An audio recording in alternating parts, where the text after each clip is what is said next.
ஆண்டவரும் இரட்சகருமான இயேசு கிறிஸ்துவின்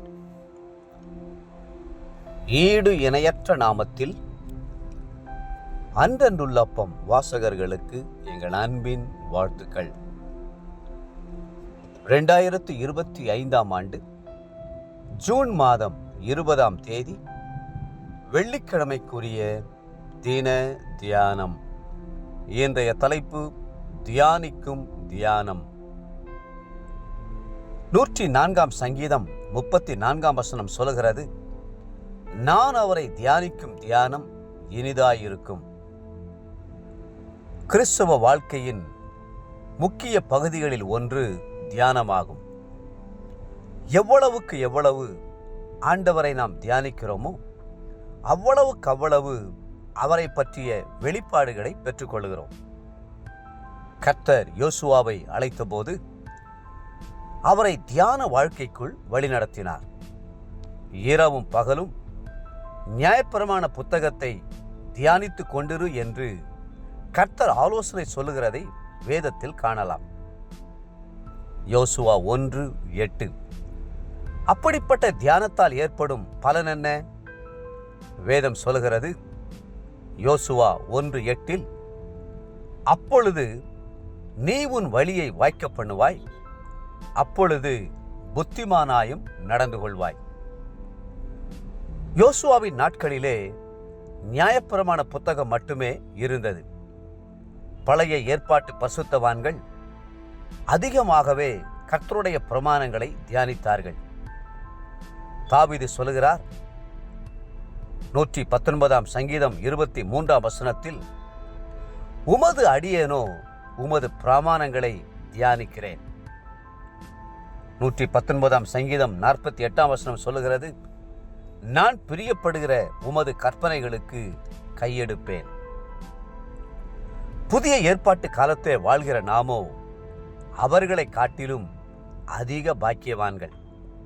நமக்கு நியாயப்பிரமாண புத்தகத்துடன் சேர்த்து முழு பழைய ஏற்பாடும் புதிய ஏற்பாடும் கிடைத்திருக்கிறது. இயேசு கிறிஸ்துவனுடைய வாழ்க்கை தியானிக்கத்தக்க இன்பமான வாழ்க்கையாகும். கல்வாரியை தியானிக்க கல்வாரி அன்பினால் நம்முடைய இருதயமெல்லாம் பொங்குகிறது. பழைய ஏற்பாட்டு பரிசுத்தவான்களை விட நாம் அதிகமாக தியானிக்க கடமைப்பட்டிருக்கிறோம். தியானம் என்பது வேத வசனங்களை தியானிப்பது மட்டுமல்ல, கர்த்தருடைய மகிமையான செயல்களையும் நாம் தியானிக்க வேண்டும்.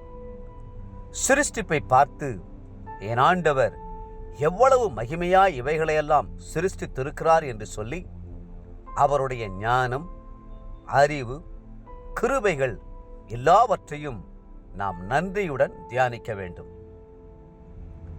அவருடைய வல்லமையான கிரியைகளை தியானிக்கும்படியாகவும் நாம் அழைக்கப்பட்டிருக்கிறோம். யோபுவை பார்த்து அவருடைய சிநேகிதன் சொல்லுகிறார், யோபே, இதற்கு செவிகொடும், தரித்து நின்று தேவனுடைய ஆச்சரியமான கிரியைகளை தியானித்து பாரும். யோபு 37:14. யோபுவின் போராட்டமான நேரங்களிலும் கர்த்தரை தியானிக்கிற தியானம் அவருக்கு இன்பமானதாகவே இருந்தது. மட்டுமல்ல, கர்த்தருடைய அதிசயங்களையெல்லாம் தியானியுங்கள். வேதாகமத்தில் ஆதியாகம் முதல் வெளிப்படுத்தின விசேஷம் வரையிலும் கர்த்தர் தம்முடைய பிள்ளைகளுக்கு செய்த எண்ணற்ற அற்புதங்களும் அதிசயங்களும் இடம்பெற்றிருக்கின்றன. அதையெல்லாம் தியானிக்க நமக்குள் விசுவாசம் எழும்பும்.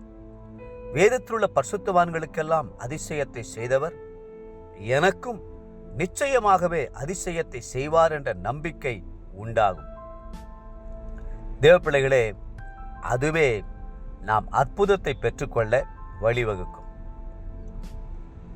இன்றைய நினைவிற்கு 39ஆம் சங்கீதம் 3ஆம் வசனம், என் இருதயம் எனக்குள்ளே அனல் கொண்டது, நான் தியானிக்கையில் அக்கினி மூண்டது, அப்பொழுது என் நாவினால் விண்ணப்பம் செய்தேன். இன்றைய வேத வாசிப்பு காலை எஸ்தர் 1 மற்றும் 2 அதிகாரங்கள். மாலை அப்போஸ்தலருடைய நடவடிகள் 5ஆம் அதிகாரம் 1 21 முடிய. அன்புக்குரிய அன்றன்றுள்ள அப்பம் வாசகர்களே, மீண்டும் உங்களை வாழ்த்துகிறோம். கர்த்தருடைய அதிசயங்களை தியானித்துக் கொண்டே இருங்கள். கர்த்ததாமே உங்களை ஆசீர்வதித்து மென்மேலும் உயர்த்துவாராக. ஆமென்.